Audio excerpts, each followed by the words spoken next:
Everyone, welcome to my YouTube channel. आणि आज आपण आलेलो आहे लोहसर येथील काळ भैरवनाथ मंदिरामध्ये। अतिशय जागृत देवस्थान आहे। तर चला मी तुम्हाला पूर्ण मंदिर दाखवते, तर त्यामुळे व्हिडिओ शेवटपर्यंत नक्की बघा।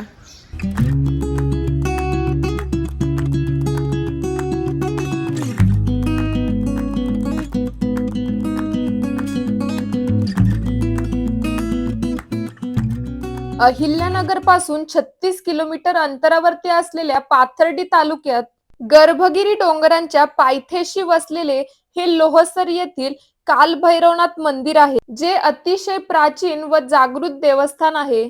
भगवान शंकराचा उग्र अवतार मानला जाणाऱ्या काळभैरवाची पूजा येथे केली जाते। तर चला आपण पूर्ण मंदिर बघूयात आणि काळभैरवनाथांचे दर्शन घेऊयात आणि या लोहसर गावाला लोहसर हे नाव कसे पडले यामागील इतिहासही जाणून घेऊयात। त्यामुळे व्हिडिओ शेवटपर्यंत नक्की बघा आणि चॅनलवरती नवीन असाल तर चॅनलला सबस्क्राइब नक्की करा।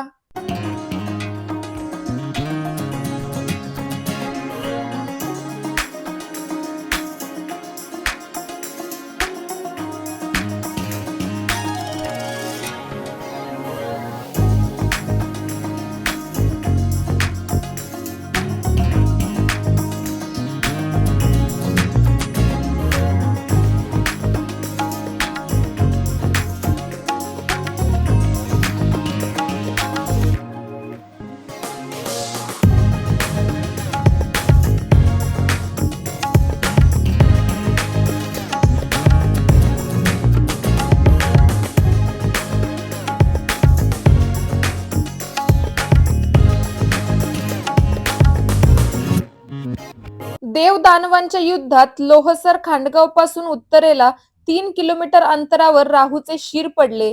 ते हिवराच्या झाडाखाली पडले, त्यावरून गावाचे नाव राहू हिवरे असे पडले। त्या गावात राहूची शनी महाराज म्हणून पूजा चालते।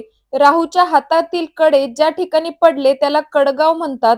राहूच्या गळ्यातील लोखंडाची सरी लोह ज्या ठिकाणी पडले त्या गावाला लोहसर हे नाव पडले। तसेच राहूच्या हातातील खडक ज्या ठिकाणी पडले त्यावरून खांडगाव हे नाव पडले। याच ठिकाणी खांडवेश्वर नावाचे पुरातन शिवमंदिर आहे। हे अतिशय प्राचीन व जागृत देवस्थान मानले जाते। मंदिराची बांधणी नागर स्थापत्य शैलीत करण्यात आली आहे, जी अतिशय सुंदर आहे। नवरात्री आणि हनुमान जयंतीच्या वेळी या ठिकाणी भव्य उत्सव आणि यात्रा साजरी केली जाते। मंदिर परिसर स्वच्छ आणि निसर्गरम्य आहे। अशा या सुंदर आणि पवित्र ठिकाणी तुम्ही आला होतात का? मला कमेंट करून नक्की सांगा। आणि असेच नवनवीन माहितीपूर्ण व्हिडिओ पाहण्यासाठी चॅनलला सबस्क्राइब नक्की करा।